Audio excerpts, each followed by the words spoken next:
Hey everybody, my name is Vinyl Sprackle, and I am back with another mod review, and it is another map. From the Hat and Times official Discord is the Moonjumpers map called Blizzaria. I figured I could review this one because it was getting closer to Christmas, and it is winter, so I figured, hey, this is a snow-themed map, given the name Blizzaria in the screenshot, so you know, why not? The map has a very good first impression. I remember being absolutely amazed with how everything looked. The moonlight, the houses, the lighting, everything in general, the NPCs there, it all looked beautiful.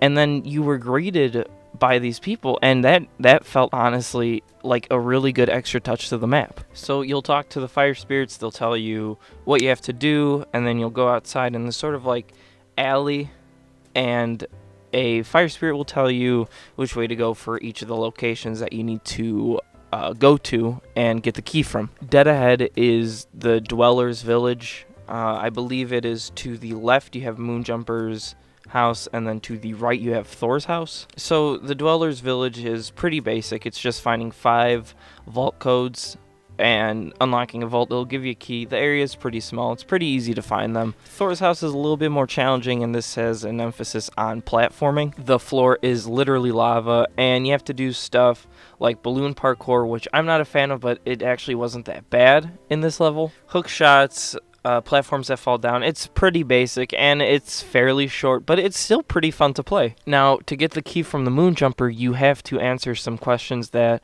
are, for the most part, a hat and time related. This is where one of my complaints for the map comes in, because this does require knowledge that isn't in the game, as in you have to know some of the stuff that was cut from the game. There's also one that asks about Rick and Morty, which isn't really...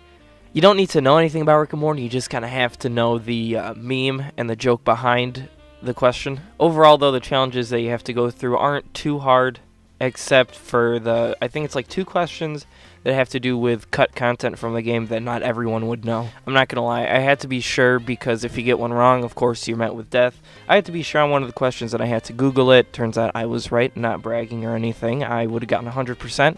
Just saying. Just saying. Okay, so that's pretty much the map and what's in it, and I do have a few complaints about the map, but I also do have a few praises for it. The first complaint I have is about the huge main area, and I'm not talking about the beginning, I'm talking about the blizzard part. The area in general is unnecessarily big, and the just ton of snow coming down kind of gave me a bit of motion sickness. And not to mention that finding the areas at first was a fairly hard thing to do, because all they say is to the left, up ahead, and to the right. That's it. They don't really give you any specific instructions. I'm actually kind of embarrassed with how long it took me to find the houses, but after I found them, it was easy to get back there. I already voiced a complaint about the Moonjumper part, where it requires knowledge that not everyone would have, especially if they didn't really keep up with the development of A Hat in Time. And whenever you leave Thor's house and Moonjumper's house,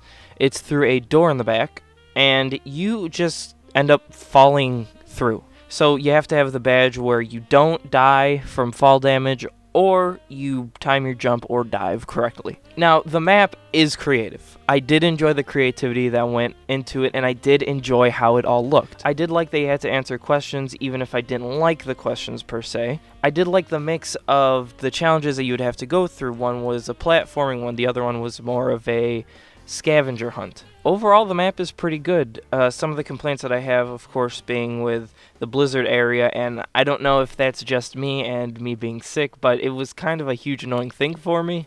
I don't believe that this is the fault of the map maker, but the snow is a bit glitchy, as in it'll just randomly appear. The 3 challenges, while being short, are extremely diverse, and that is a great thing for this map. Moonjumper, you've heard what I had to say about the positives and the negatives, and I hope that you found that constructive and that you can use it in future projects. And believe me, I am looking forward to whatever you have next and what comes after.